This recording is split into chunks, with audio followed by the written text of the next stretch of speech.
Méditation.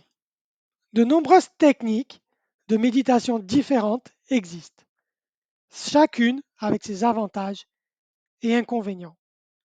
Deux de nos favorites sont la méditation par balayage du corps et la technique de méditation Anapana. Ce sont d'excellentes méthodes dans le sens où elles sont très simples, ne nécessitent pas de formation approfondie et peuvent être pratiquées n'importe où. Commençons par regarder la méthode du balayage du corps. Vous pouvez commencer par pratiquer 10 minutes par jour pour obtenir d'excellents résultats. La méthode balayage du corps est idéale pour sentir et détendre le corps, surtout après une séance d'entraînement ou journée de travail. Les étapes sont: étape 1, allongez-vous sur le dos dans une position confortable et fermez les yeux. Étape 2, soyez conscient de votre corps en inspirant et en expirant naturellement. Étape 3, scannez tout votre corps en commençant par le haut de votre tête jusqu'au bout de vos orteils.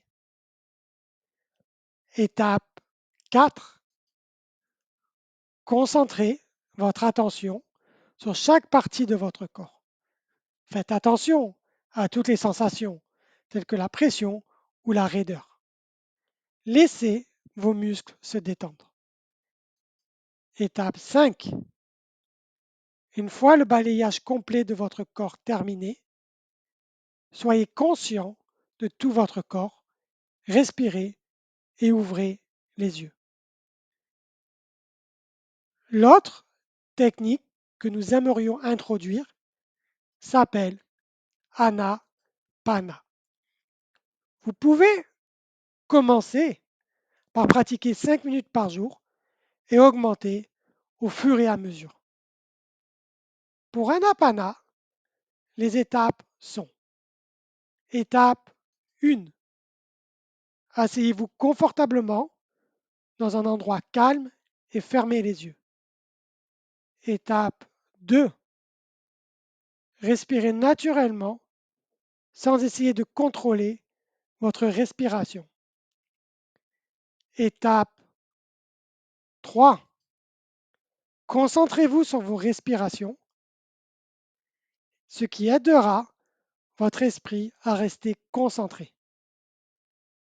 Étape 4, si votre esprit commence à vagabonder, reconnaissez vos pensées ou distractions, puis recommencez à vous concentrer sur les sensations de votre respiration.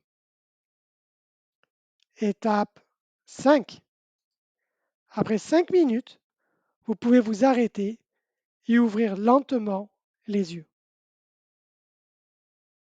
Comme nous le verrons plus loin dans ce cours, avant de commencer une session de remote viewing, des dizaines d'idées et d'interprétations apparaîtront, naîtront naturellement de notre dialogue intérieur ou voix interne, fait de bruit mental, d'images ou d'expériences passées. Moins un intuitif reçoit d'informations sur une cible, plus la probabilité de décrire la cible avec précision est élevée.